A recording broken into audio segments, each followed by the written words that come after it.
morning. Good morning. It is your host, Sharifa Hardy, and I have a very interesting show for you today. I think this is a show where you really want to go and grab your notebook, grab your recorder, whatever it is that you need to take notes, because I'm going to ask a lot of questions and get a lot of information from today's guest. So I'm going to ask you to do what I always ask you to do, and that is for you to go out and be an evangelist, be an activist, go out there and let people know that the Roundtable Talk Show is live. So go ahead and send that tweet, send that text, go ahead and share the show, because friends don't let friends miss out on the Roundtable Talk Show. And why would you? We share so much information and we learn, and we're going to learn even more today. So while you're sharing the show and while you're waking everyone up, I'm going to go ahead and introduce our first guest.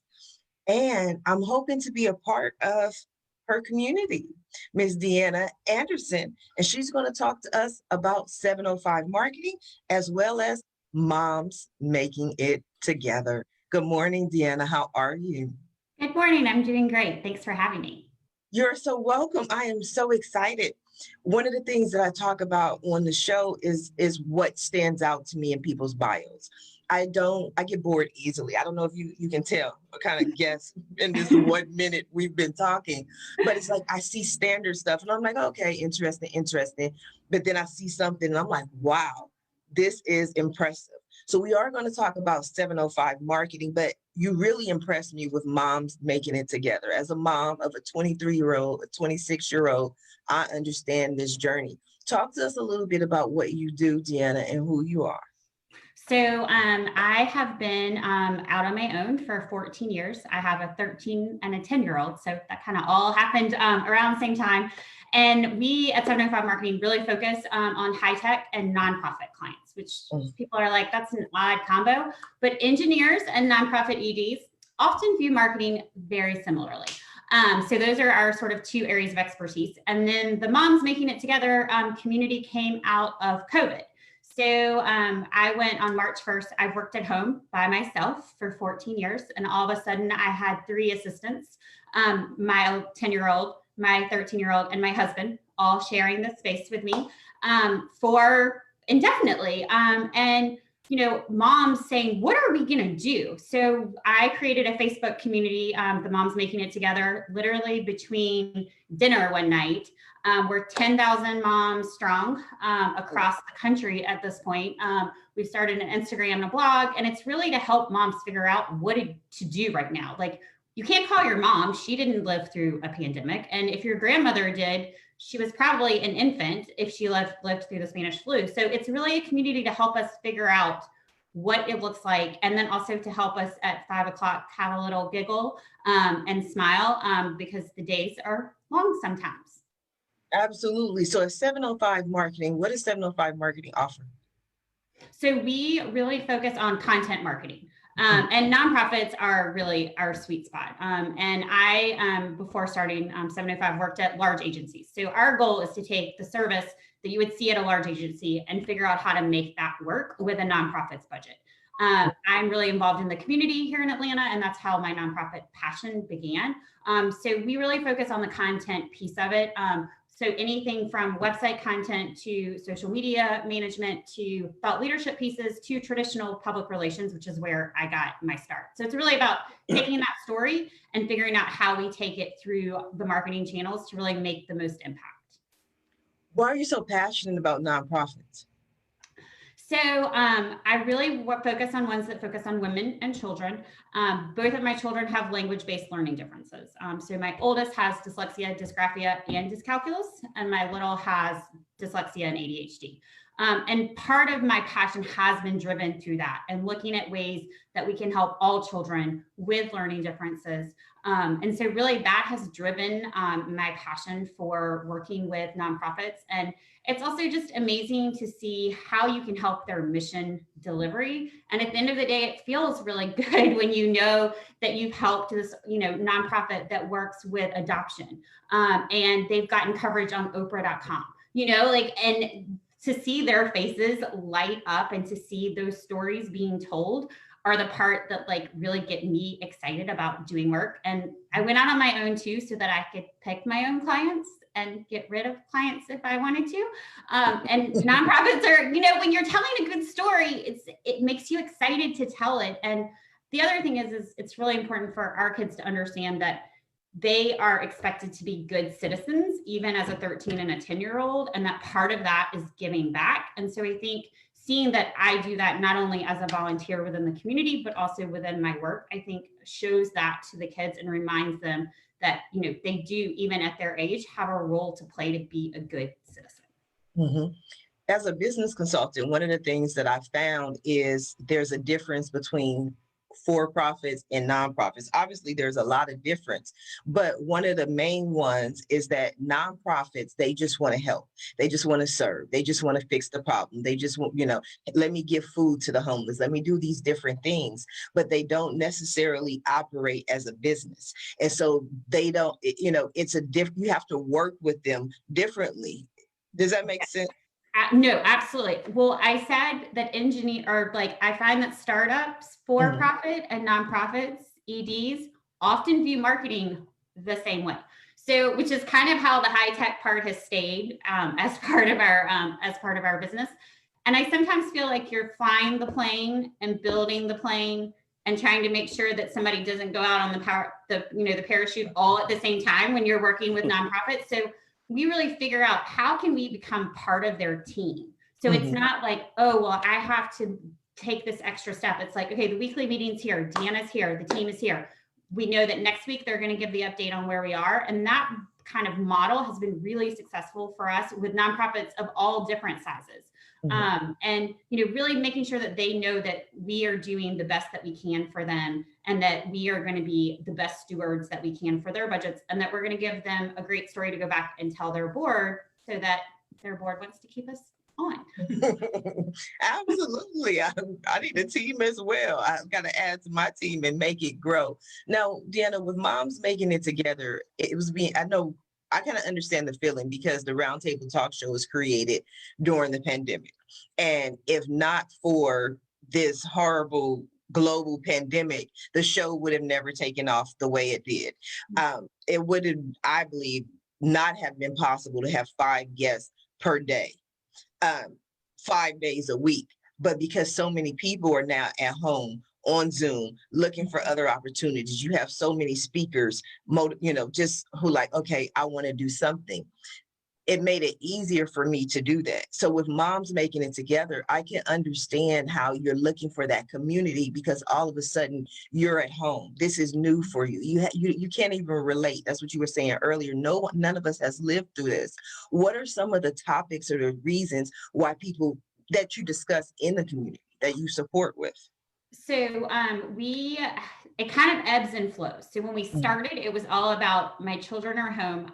I did not want to be a teacher, which was me. I was like, there are a lot of jobs I wanted. Being a teacher was never one of them. And certainly not to my 2 children who are like, my daughter's was in 4th grade and she's doing math. And I was like, this is called a calculator. And she's like, you can't use a calculator, Mommy. And I was like, well, I don't know, and she's doing the long, not regular division. So like tips on that. Like my 4th grader just came home. I felt fairly confident that like I passed, college calculus, and I can't do 4th grade math. Like what is, this? So that's when we first started. It was all about like, what are the resources for it? Then as we went into the summer, it's like, okay, we're still in this. My kid's camp has gotten canceled. Where are the online camps? Where are the great places to do that? And then now we're in this sort of back to school mode. In Georgia, we've been back to school for about a month, but a lot of schools are going back this week, and a lot of schools are going back through the rest of the month, whether it's virtual, in person, or hybrid. So those topics. We've also done, to your point about people being home, we've done Zoom workouts. We've had a psychologist come on and talk about the stresses that moms are experiencing. We are using what we're calling our mom squad. So when you have 10,000 moms, you have a lot of moms who are really good at a lot of things. So we have one who's a personal chef who's come on. We've got an organizer planned for next week. So like, now that you're still all here together, like how do you get your house maximized for everybody being here most of the time? So really, kind of looking at where moms' heads are And they're very vocal about what they're interested in. So what I do is kind of every day look through like, what are the things that they're posting about? Okay, who is a mom that we have that can help answer that? The moms are very respectful to each other. They tell on each other if someone is breaking the rules. They do. I see that member reported content come up, and I'm like, okay, someone is not paying, not going by the rules. And we joke that it's become like the 10,000 best friend strangers that you never knew you needed, but that you do. And then it's also, like I said before, 5 or 6 o'clock, you've been through the mom, and if you're also working, you've been juggling, and you've had a Zoom where the kids come through, the dogs come through, the UPS guys come to the door. Like, you need a laugh. So, what are those things that give moms a giggle about like mom humor and what we're kind of all going through? Right. Because like you, I've been working at home forever, for years. And so this was nothing new to me. I only really recognize it when I go to the grocery store, when I go out. I'm like, oh my God, people are, still wearing masks, because there are days when I don't actually see other people aside from you guys. Hello. But that's it. I can definitely relate. Deanna, I want to come back to you, but I want to go ahead and introduce our next guest. And I love how this show is kind of working out, because your focus is on marketing. We're going to talk to our next guest, Carol Verity, who is calling in. Oh, I love this show. All the way from London. London. We have London in the house today. We have Deanna. You're in Atlanta, correct? Yes. Yes. So Atlanta, California, London, Carol Verity. And she is going to she's been in business for over 40 years. That's one of the things that I want to focus on.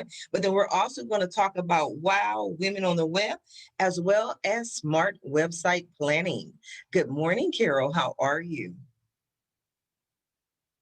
You're muted, dear. Good afternoon. Good afternoon. It is. It's tea time here. There you go. I'll have to go to London so we can have tea. That is just, yeah, come and see us. Amazing. But yeah, no, I'm here. I'm like you. I've been working from home. 22 years now. Wow. 22 years. How are you able? Okay. You've been in business for over 40 years, or for 40 years. Yeah. Working for yourself. Yeah. One of the things I like to talk about, we're going to talk about all your businesses, but I just have to ask this question. We talk about people who just have to be entrepreneurs. They have to be, because I wrote my book, Signs You Might Be an Entrepreneur, How to Discover the Entrepreneur in You. And the reason I did is because there were so many people who were saying, I'm an entrepreneur because I hate my boss. I'm an entrepreneur because I don't like not working 9 to 5, or I don't like working at all. And I'm like, no, that's not an entrepreneur. An entrepreneur is one of those people who's one of the hardest working people there is. They are problem solvers. They have to find a solution. It's something that's in them. So for you to be self-employed for 40 years, I always say it's like a calling. Was it like that for you? Oh gosh, I think so. I mean, it started, when I was young, I was very privileged. We had a flat in London. We had a house in the south of Spain in 1961. My father bought it. And in 1980, when I was 20, so yeah, 40 years ago, I decided I didn't know what I wanted to do, and my dad kept saying, "Well, do something." So I was like, okay. And I had this friend, and he said, "Oh, I think I'd like to start a restaurant somewhere." I was thinking about it. I said, "Oh, why don't we start it in my house?" Oh, wow. And so before I knew it, I was a restaurateur, and I turned our house in the south of Spain into a restaurant. Wow. Wow. And then did you stay in the restaurant industry? Did you No. go for different industries? I always love the entrepreneurial journeys to how did you get to where you are now? I don't want to take every path, but somebody said to me they wanted to open a restaurant, I'd run a mile. It's like so much hard work, especially when you're 20 and all you want to do is go out clubbing and partying, and then you've got to go and groceries and you've got to cook for people, and it's like, oh my God. So no, then I moved to Madrid, and I was just sort of, I don't know, I was just kind of bumming around Madrid in the early 80s, having a very good time. And then I ended up back in London, and my dad told me to go out and get a rich boyfriend or a job. So I did get a job. I was working for a bit. I was working in somewhere called the Savoy Tailors Guild in London, and as a shop assistant.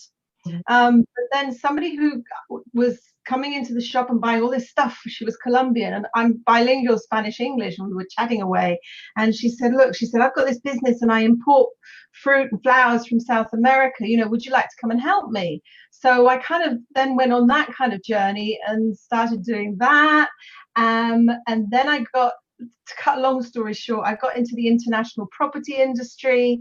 And then in 2002, with a friend, I started a company called propertiesabroad.com. So I was in the property industry for a long time. But then in 2008, the property industry just went, with the first recession. Yeah. And we all got a bit strangled, and everybody was like, oh my God, you should do this.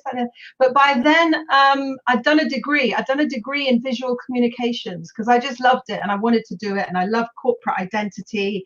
And so I got this degree in visual communications, which was fascinating. And I didn't realize just how good it would, in good stead it would stand me for doing websites and website sort of appraisals. And then I got involved with it and started doing the technical stuff.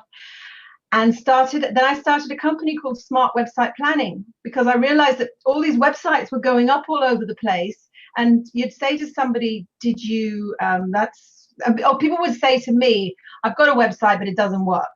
So I'm like, well, did you plan it properly? And they were like, well, yeah, not really, but my next door neighbor's son did it for me, and I'm like, yeah, okay. Anyway, so I wrote a book called Smart Website Planning, learned all about how you should plan a proper professional website. And then one thing led to another, and that's evolved into a company called We Get Digital. And my website, wegetdigital.co.uk. And so from then on, I've been building websites, doing SEO, realized that women struggle a lot with technology, a lot. So then I started something called the Businesswoman Today. And it was just, when we built it, it was like this massive community. And I realized that I'd have to give up everything else that I was doing to run the community. And I didn't want to do that. So we sold it, funnily enough, managed to sell it. But then we've now got something called Women on the Web. And that is what you were talking about there. And that is a platform that helps women with lots of different contributors. I've got women contributors. So I've basically got women who do understand digital, helping women who don't in business. Wow, I love it. That's a lot of information. That was 40 years just piled into 40 seconds. I think that's wonderful, but I want to go back, because I know everybody tuned in who's watching, who's sharing the show. Because when I heard smart website planning, I want some tips, some strategies. I do most of my websites myself, but I got to make sure I planned it the smart way. Okay. So what would you like? Oh gosh, there's so many different things, and especially now, it's like there's more and more and more and more. Effectively, you've got about 3 seconds to capture your visitors. You need to visually be in the place whereby people can see who you are, what you do. They get attracted by you. It's like, if your website isn't you, it's like going to a great party and you feel that day that you look like, I can't swear, you look like rubbish. Without swearing, so that you don't look your best, and you walk to the party and you sit in the corner and you don't engage, and you're not loving yourself that night too much. So really you don't have a good time at the party. And having a website that really isn't you, you will not tell anybody about it. You will not get business in your sleep, which is what you should be doing.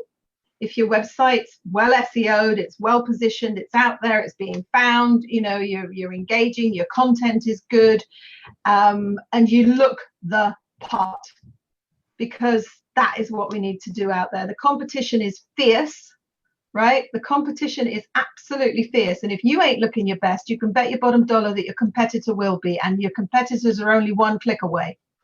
Oh, I like that. Your competitors are only one click away. Amazing. Carol, I am going to come back to you, but I want to go ahead and introduce our next guest, Mr. Creighton Wong. And he also is he is a digital marketing firm, but he is in Ho Chi Minh City. So like I said, we have an international show today. We got people calling in from everywhere.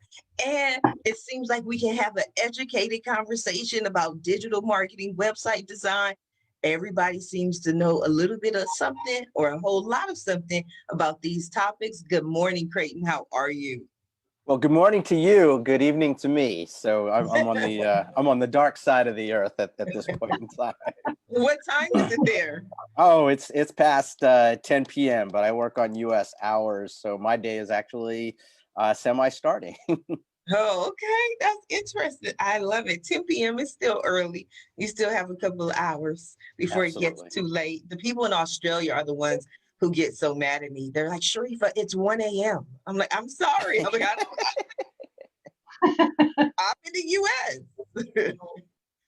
Great. And talk to us about, first of all, I want you to tell us a little bit about who you are and what you do. We'll get to that. But I would love your thoughts or your response to what Carol was saying about the websites.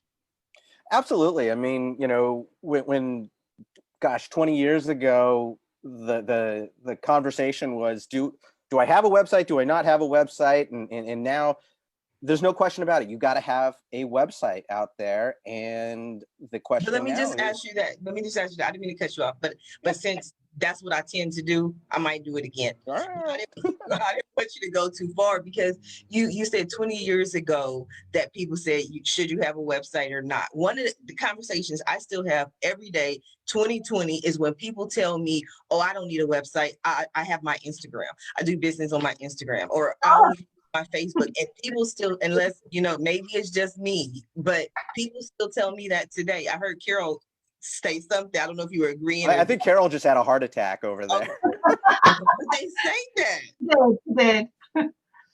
Yeah, I mean, it's so important now, and especially during this COVID time, that people are realizing, even if you have a traditional brick and mortar, that you have to have some sort of online presence. Mm-hmm. And to piggyback on what Carol said, it's your online presence is in a lot of ways your first impression that you get to make on somebody. So darn it, you got to look the part. It's that old adage, you never get a second opportunity to make a great first impression. And so, for example, I was working with an endodontist, and we took a deep dive into his business. And I said, okay, what separates you? What makes you different from everybody else? And the word that he kept hammering, two of them, one was family and the other one was technology. And so I dove into that a little bit more. And, I didn't know this at the time when we started working, but, the technology that he uses versus what a general dentist uses is night and day. And that's why you go to him, because he's a specialist, because he's better than the other guy. And I was like, well, we need to educate people on that. We need to, like Carol says, grab their attention and let them know they're in the right place within 3 seconds. We need to give them a call to action so that we can tell them exactly what to do next. We got to make that call to action easy so they don't get frustrated trying to figure out what to do. My old ad, and this is before websites even existed or the internet, is like, if you want me to spend money with your business, make it easy for me to do so. And the same thing applies whether you're in person or online. Absolutely. I definitely agree. I was sharing a story on one of my earlier shows about I was sitting on a panel. It was actually a race panel, race relations panel, had nothing to do with business. But I was sitting there having this discussion, and one of the other panelists started talking about how she literally started crying about how she had started her business and how she didn't have any customers and it wasn't working for her. And I told her, I said, because I don't like people I like to help people. It's just something in me. I don't know. I like to save people, as my son said. So I was like, okay, as soon as we finish this panel, let's talk. And I guarantee you that I can help you in some way make money, and be successful. So we did a call, and I went to her website, and on her website, I asked her, I saw a book she had a book, and her book was for $3. And I was like, okay, well, if you have your book at $3, it's going to take a lot of sales for you to be successful. And she was like, no, that's just the ebook. And I'm like, okay, but where's the hard copy? So the hard copy was just like $12. Is hidden somewhere on her website. And then I'm like, okay, so do you offer any services? She's like, yeah, I offer these training sessions, and it's like $2,500, but nobody's buying them. I was like, okay, where are those? She's like, that's on some other page that's buried. I was like, okay, so let me understand. What you're saying is your most expensive package is buried. Your book that is $12 is buried, but your ebook that's $3 is right smack in front on the home page. I was like, but to go a little bit further, I told her, I said, to me, that felt like a mindset that you felt like I'm not worthy, that, all I can ask for is $3 because I feel bad, and I was like, I don't know what you're going through, but let's change this around. Carol, Deanna, Creighton, does anybody have that experience and understand what I'm saying? Oh, totally. Women, especially women. I mean, I don't know about in the States, but certainly here, they've got, everybody feels like they've got imposter syndrome. Yes. And oh no, I can't. You're apologizing for sending out an invoice or apologizing for, and I've been guilty of it. And I remember not long ago, we just took everything, and I realized just how much we did. And like Creighton was saying about doing a deep dive into the business, we were just doing that as part of our website build. We just do it and all this kind of stuff. And I just thought, we are so underpriced. And I doubled my prices overnight. Go, Carol. Doubled them overnight and still got business. And I'll jump in and say this. You mentioned that somebody says, oh, I don't like my 9 to 5, or I don't like my boss, and therefore I'm an entrepreneur. And it's like, no, you're just lazy, or you really just hate people telling you what to do. That doesn't necessarily make an entrepreneur. And so to me, one of the hardest lessons out there, that if you're going to be an entrepreneur, you really do have to get your mindset right about what you're worth, about money. And money's just this idea, it's this energy, it's this flow of things, and you've got to be able to charge what you're worth. Because Carol knows this, because she's in the SEO industry as well, and so am I.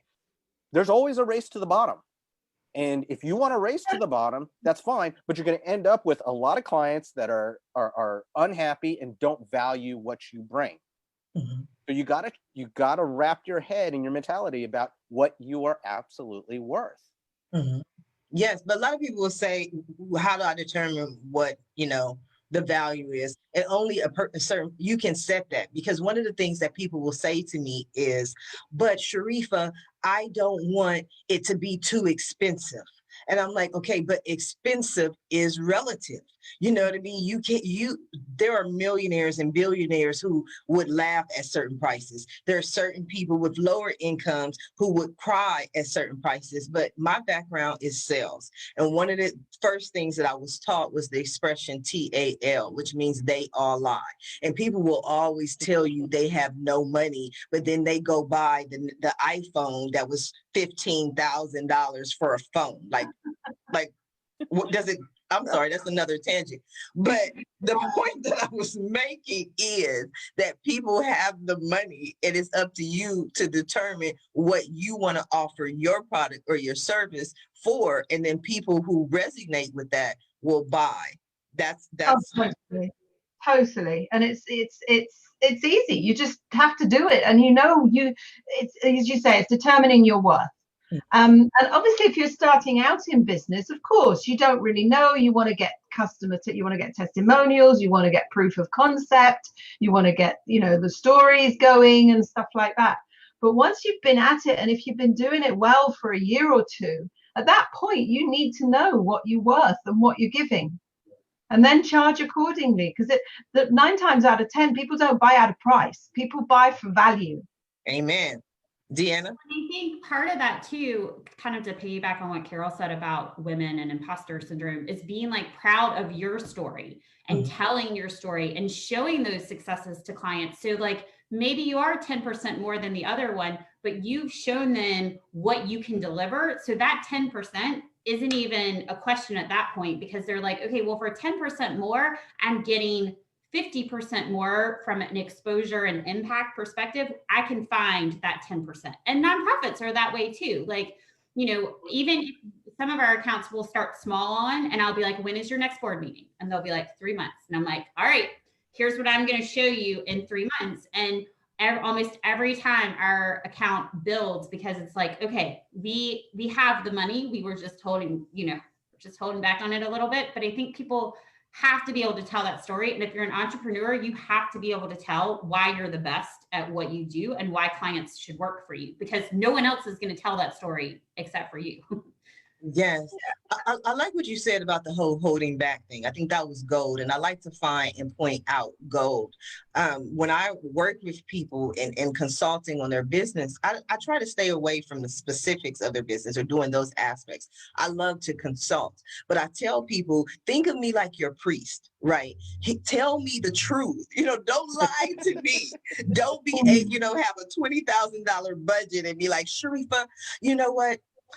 I'm going to give you $200 to see what you could do. I'm like, but this is not about me. This is about you. This is about your business. Put everything into your business so that it will be successful and it will grow. Because when you hold back, like Deanna said, you're not hurting me. You're not holding back on me. You're not allowing your business to grow the way it needs to grow. And that's what tends to happen. Customers, clients, they start at a certain price. And then after a while, they wind up somewhere else because they see the results of what happened. Creighton, I love your thoughts on that. Oh, go ahead. I'm sorry. Go ahead, Carol. No, we've got like, here we always say, don't we? It's like, if you want to be a professional, use a professional. Yes. And a lot of people think like, they start a business, they've been running their business, and because of the internet, because people can do it themselves, potentially, then they think, oh, I will do it myself. Right. But they don't understand the value that using a proper business consultant, using a proper marketing company, and building a professional website.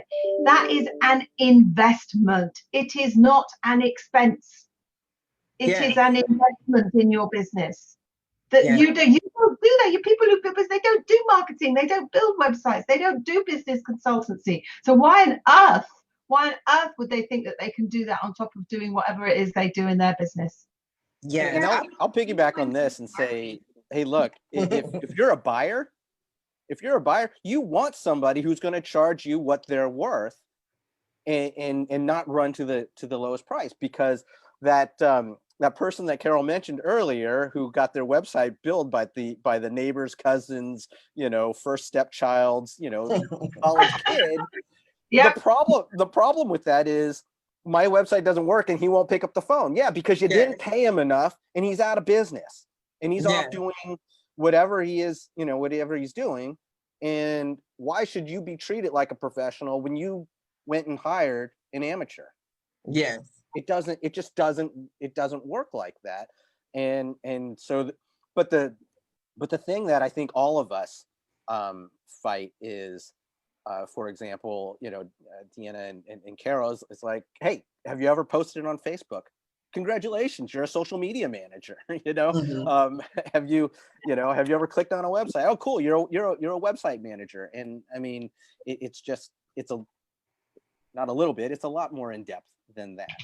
Absolutely. Deanna, you were going to say something? Well, I was just going to add on to that is that, everyone can do marketing. Don't we know that? Like anybody, like that's just anyone can do that. I mean, and my favorite has been like, they'll tell me I have a marketing person in-house, and then like they have 25,000 jobs and marketing is the very last thing. And they're like, but I got you someone right out of college. They knew how to do social media. I was like, have you looked at their social media posts before you tell me that Susan is now my social media person? Like we should investigate what she feel is appropriate to post before we give her access, to everything. So I think Instagram, social media makes it even harder or easier for people to be like, well, she's got 5,000 followers. And I'm like, right. And she's got very inappropriate things posted to get 5,000 followers. Like, so I think social media made it easier for people to be like, well, anybody can do that. So as marketing professionals, I think it makes it even harder sometimes to make sure that, like, you know, I keep thinking back to Carol's about the plan. You know, so many websites never have a plan. You know, like there's a CEO who's like, I like this website of this competitor, make me this website. And I'm like, well, but that's your competitor's website. Like, you don't want to look like your competitor. You want to be better than your competitor. But without a plan, you know, like, I'm like, that's not a plan. They're like, I got a plan. I want to be just like this. And I'm like, that's not a plan. No, I definitely agree. And I always talk about like my auto mechanic. He always tells me, he's like, Sharifa, he's so sexist, but he's like, for a woman, you take really good care of your car. And I always tell him, no, you take very good care of my car. You give me the little sticker that says, be back December 1st. December 1st, I'm back. Whatever you tell me I need to do, that's what I do. You're the professional. And I love to hire professionals in everything, even with food. My dad is always getting on my case because I have everything. I'm an Uber Eats, Postmates addict, I tell you. And he's like, stop doing that. I'm like, but why? Someone went to culinary school. That was their dream. I'm helping them fulfill their dream. This is their business. I'm supporting their business. Why can't that be okay? Why do I have to cook? I believe in hiring professionals. That's how you get professional results. That's how I get satisfied. Like Creighton was talking about, you can't go and what you're going to do, put the little kid that built your website on punishment. Like, what can you do? So you have to be able to go through a professional if you want professional results. No, totally. I just wanted to say, look, see? Oh, there we go. You can see this, look, and it's like that. There's a lot to planning a website. It's not a 5-minute job. What else is in there? There's a lot. May we have another tip? Strategy? Can you have another tip about data? Okay, I got big one. Images. Okay. Photographs on websites. Oh my God, it's the bane of my life. So everybody they write a blog, they'll take a photograph with their camera and bang, onto the website, right? Number one, the picture's probably about 2 megabytes, which is a big file, yeah? It's not been named. It's come out of the camera saying DCMPQ 2592, whatever. And it's just gonna kill your website certainly from an SEO point of view. And then if it kills it from an SEO point of view, it kills it also from a visitor's point of view. So the biggest tip that I would say is you have to do 3 things. You have to resize your images so that they fit in the placeholder they're going to fit in on the website. So, you take it right down. If you optimize something for the screen, if you're going to print it for the wall of your house, then great. You can do that taking out the camera. But you need to lower the resolution. So image reduction. Rename that image. Give it your keywords. If you bake cakes in Atlanta, for example, you just name it, best homemade cakes for occasions in Atlanta. Yeah, that's what you call that image. And then you might say pink cake, so you know which one it is. And then the last one is when you upload it to your website, you must put in something called the alt tag, which is an alternative tag. And that is a tag which tells people who are visually impaired, who's visually not very good on the website, when they hover over an image, their settings, it will read it out to them. It'll read out the name of that image. So you need to put the name and what that image is about as an alt tag. And then you are complying with the worldwide consortium rules and regulations for disabilities on the web. Carol, that's information. I'm telling you, if people missed it, you have to rewind, go back, listen again, because that was gold. Key information here today. I've got a video on it on my website. I'm like banging. I go, you must do this. You've got to do that. I'll just give you one tip on that. Let a professional like Carol or myself, this is part of the services that we provide, just like let us do it for you so that you don't mess it up, right? Yes. You're not putting oil in your own car, Sharifa. What are you doing? You're going 3 months and letting them top you off and everything, because hey, guess what? I can DIY it, but there are consequences. It's not and then free. it all crashes. We're building a website called it's Website Rescue. I like that. That's I when like that. Is it going to be like? Is it going to be like the same theory of bar rescue? I mean, online though, virtually. But that's my show. I love Bar Rescue. That's my show. That's a good one. What's that? You've never seen Bar Rescue?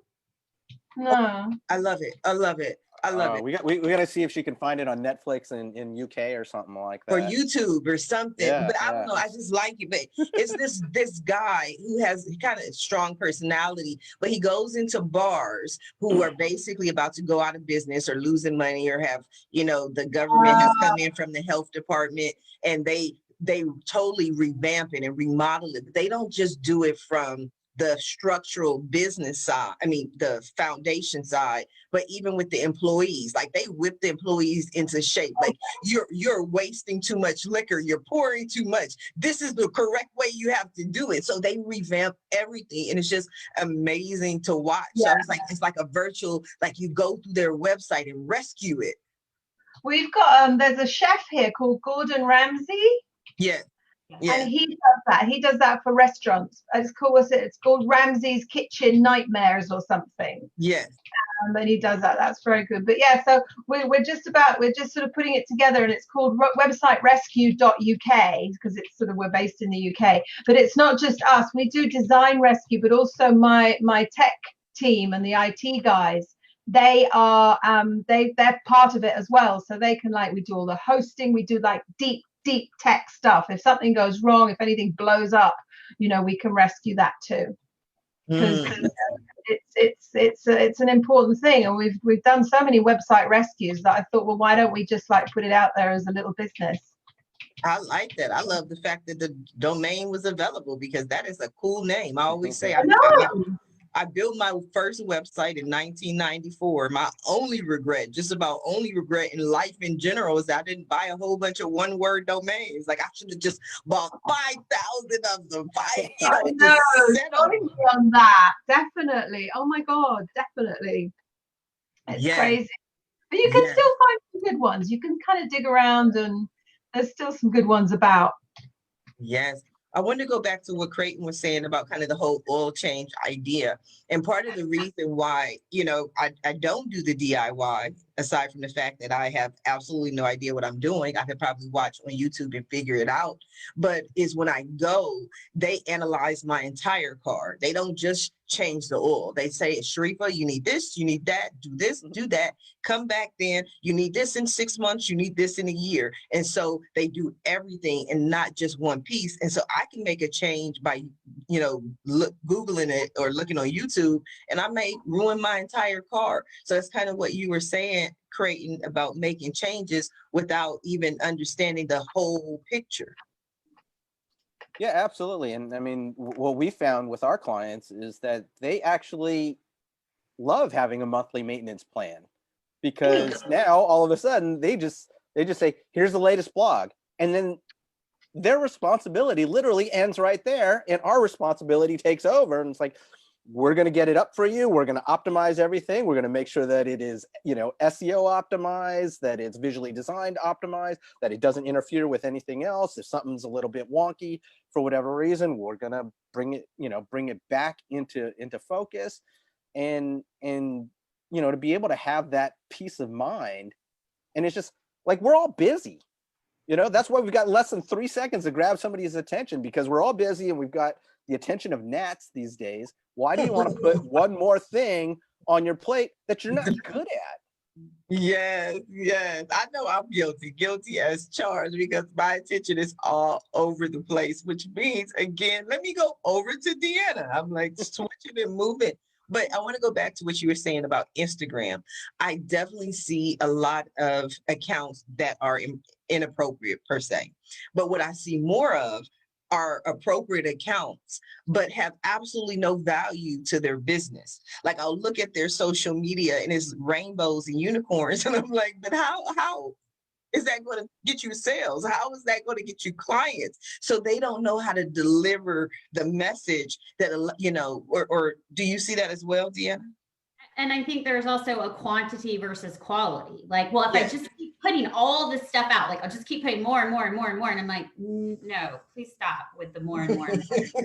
Like, people are not excited to see, that, or like to the whole like squirrel conversation. Like some Instagram accounts I look at and I'm like, okay, wait, yesterday you had this look, and then today you've got this one, and then tomorrow you like, and it looks like 5 different accounts versus like a consistent a consistent account. And I also think back to the conversation about like, you still need a website, even if you're driving your business on Instagram. Like you can't, I mean, people are doing it, but I still am in the same camp that like, you need a website to go back to that. Like that is still a lot of people are going to go to the website.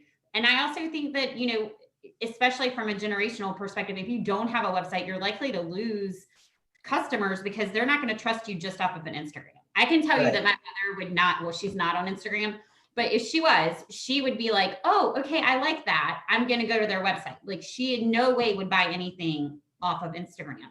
And so you've still got a generation that, we just got them comfortable going to a website to buy something, Right. I feel like it gives that credibility to people who aren't as like social media, savvy. And then I also think, to Carol's point, your Instagram has to have a plan too. You can't just, Totally.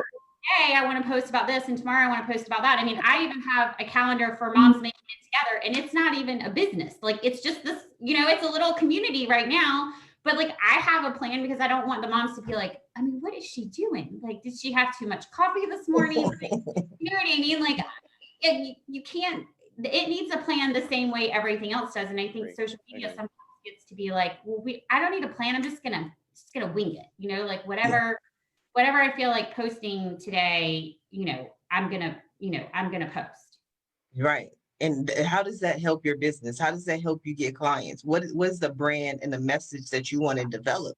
So you have to have something to say. But for me, I'm adamant, like for the Roundtable Talk Show, when the guests complete the form, you have to have a website. I have to have something to review. I have to be able to say that you are legitimate. If Deanna came on this show and she told everybody that she was the Queen of England, and I had no way to research her and, I can't just allow people to, so you have to have something that gives you credibility.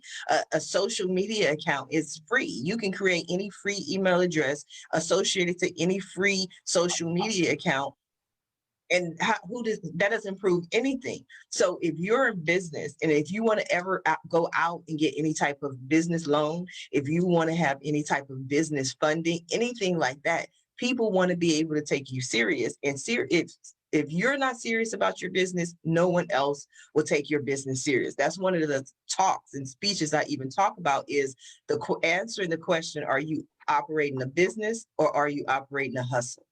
Now, there's no judgment in either one. I'm not judging you. If you decide that this is a side hustle, this is, not something you want to do, but businesses operate in a certain way.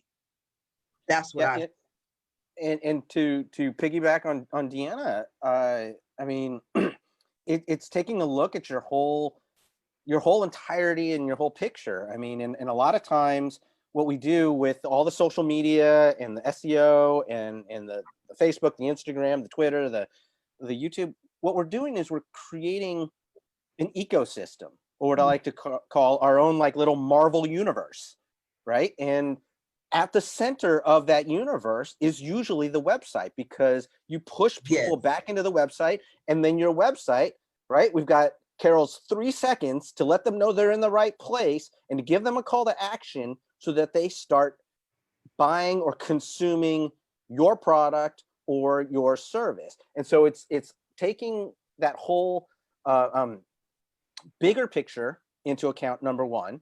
And then number two, also thinking about, okay, if somebody's going to interact with me over here, where do I want to take them so that maybe they'll eventually buy over there.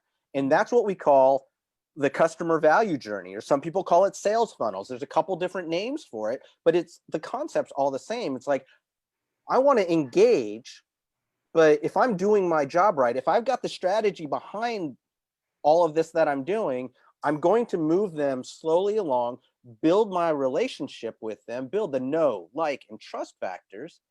And then, like you said, make it easy for them to buy on the website, and don't bury the lead somewhere where they can't find it.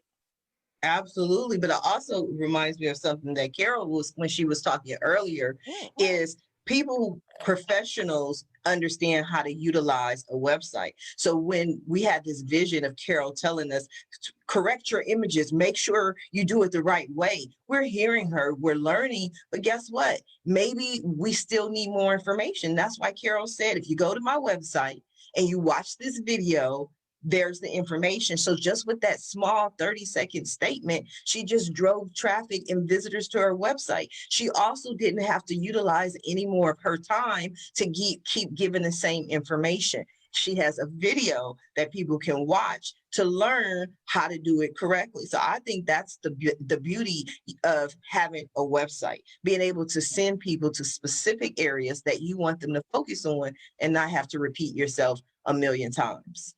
Oh, totally. If you do it properly, I'm lazy. Me too. I'm lazy. That's why I love the internet, because the reason I got involved in technology in 1986 was because it made my life easier. Yes. I was like, oh my God, I can just enter this. My boss was, at the time when we were selling all the properties in Spain, where I was working in the international property industry in 1986. And it was like, he kept saying to us, well, who bought the properties from there, and how many price, and this exhibition? And we'd go to these files and have to pull up all these files and pull out all the bits of paper. And eventually I went to him and I went, Richard, can we put all this on one of those computer things? Because then when we say who bought this, then we could press a button and we could get it. And I wouldn't take me half an hour. And without knowing it, he said that was a very good idea. He said, please go and do it. So before I knew it, I didn't code it, but I mapped it out, and we built a CRM system for all the clients who were buying properties left, right, and center, because it was very busy in the mid 80s buying property in Spain. And we were able to just put it all together, put it on and that was because I was lazy. I didn't want to sit there going through files all the time. And so I was hooked. So then, like even now, it's like, what can I do to make my life easier? I know what, I'll do this. If somebody recommends an app or something, I'll download it. And if it hasn't hooked me in 10 minutes, it's deleted. I'm the same way. I'm the same way. I am the same way. Entrepreneurs are hardworking and lazy at the same time. And what we do is, what I find is we spend a lot of time trying to figure out how not to do that ever again. Like we have to automate it, and then it's done. Oh, that's my whole automation. Automation is awesome. Yeah. I've got my spiel on my website too, and it's just like, I don't want to explain this thing over and over again. Here's the video. Here's my one shot. Go watch it. You'll learn everything you need to know, in my mind, Yeah. There's a great book that I've got on my usability. It's like a little Bible, and it's about usability of a website, and it's a book this guy wrote, and it's called Don't Make Me Think. Have you heard of that, Creighton? Creighton? No. I mean, on a website or even in real life, if somebody wrote a book, it's all about website usability. It's fantastic, and it's my Bible, and it's called Don't Make Me Think, because when we go to a website, we don't want to have to think. We just want to get to where we want to go. Yes. The question, Creighton, was, have you heard of the book? No, I want to read it. But it is my life philosophy too, though, because it's like, if you make me work for it, I'm only going to work so hard for it, and then it's like, you don't get my business. Yeah, you got to make it, like I said earlier, you got to make it easy for me to spend money with you. Yeah. But Sharifa, but I will say, and I know Creighton will, and also I'm sure Deanna understands as well, that most of the time, the easier it is to use a website, the more hard work has gone on in the background, and the more Yes. planning, and the better somebody looks out there, the more hard work has gone into everything that they've done. And that's why Steve Jobs said, design isn't what it looks like. Design is how it works. Yes. It's got to work the way it's intended. It's got to work by UX, UI, that's user experience and user interface standards, so that it is easy for the user. You got to assume that the user is there for the very first time and doesn't have to think. Yes. Deanna, you were going to say something? I was gonna say, I think back to like the generational thing, and I think about that a lot because my parents are in their 70s, and then I have a 13-year-old and a 10-year-old.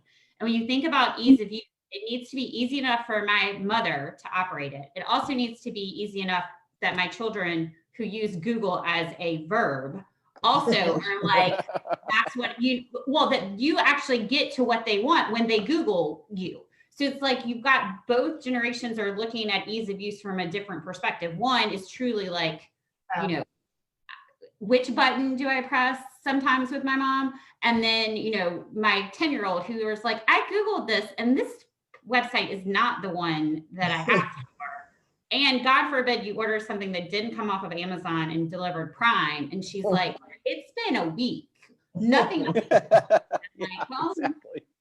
Some things do. But I think that, you know, that ease of use, when you're talking about multi-generations using it, they're looking for it for different reasons. And, you know, even kids younger than my kids don't remember anything without Siri and Alexa, you know, like, I mean, now they don't even have to like look at the phone. They can just be like, Alexa, order this, or, you know, so I think that ease of use becomes even more important as technology continues to be so ingrained in our, you know, in all generations. We always say, excellent point. A confused mind never buys. So don't make me think, because the more you make me think, the more confusion, and I'm not going to buy. Yes, excellent point. Now we are coming down to the last few minutes of the show. And what I love to do at the end of every show is just simply allow my guests the opportunity to speak directly to the audience, to everyone who is watching the show live, as well as everyone who is watching it in the archives, and simply let them know what you want them to take away from your appearance here today. And we're going to start with you, Creighton. Yeah, well, first of all, thank you for having me, and Deanna and Carol. It was wonderful to share this platform with you guys, and all your thoughtful insights. Yeah, my name's Creighton Wong. I am with Exponential Clients, and you know, our job is real simple. Like, we do more research than anybody else out there to find out where the best opportunities lie for you. If that happens to be Facebook paid advertising, if that happens to be search engine optimization, if that happens to be you need a new website, like we've talked about a lot today, then so be it. But it all comes down to, you know, starting with a deep dive into who you are as a person, what your business is all about, and where we can find the right clientele, the right customers to connect with you. And all you got to do is just go to exponentialclients.com. That's where I'm at. We'll go check you out. Thank you, Creighton. Thank you for being here. Carol, what do you have for us? Yeah, I think it's been amazing. I think it you know, it really has brought home, and I hope it's brought home to the audience that, you know, it is really important, especially in this day and age of really, really hard and fast competitors and competition. You know, they're all out there, and if you want to be serious about your business and you want to be a professional, then we also, as we said, to use a professional. I'm passionate about websites. On my LinkedIn profile, that's what it says. It says Carol Verity Mann, passionate about websites.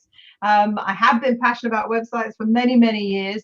Part of that involves the SEO, and yeah, I just love my client. If I say to you, if you don't love your website, you're not going to tell anybody about it.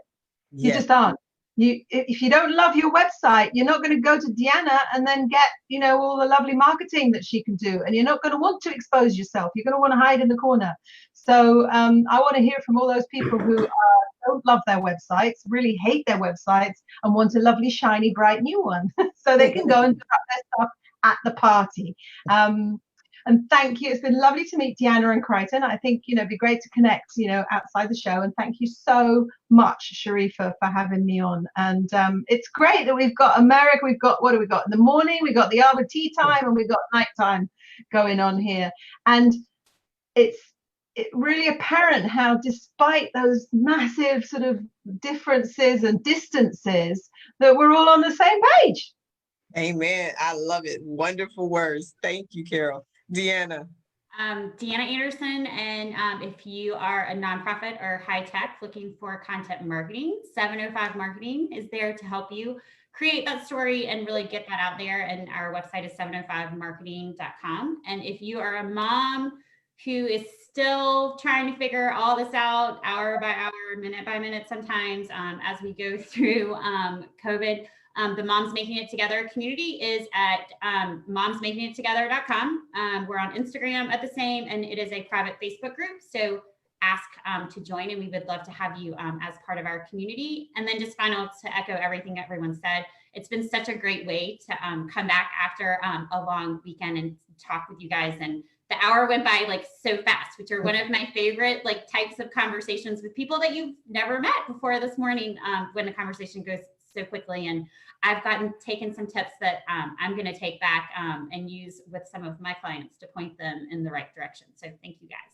Wonderful. That is exactly why we do this, why we get up early in the morning here in Southern California, so that you can take the information, our viewers can take the information, and we can all learn together, because change starts with a conversation. So I want to thank you all for being here. I also want to thank everyone who tuned in to watch the show live, as well as everyone who is watching it in the archives.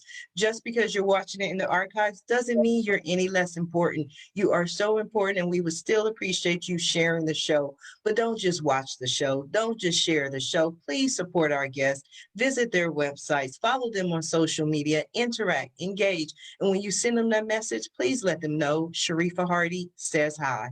And if you're looking for more ways on how I can help your business, or to get your tickets for our 2-day teleconference, which is the Powered by Purpose Empowerment Experience, visit my website at asksharifa.com. Until next time, everyone have a safe and a blessed day. Bye now.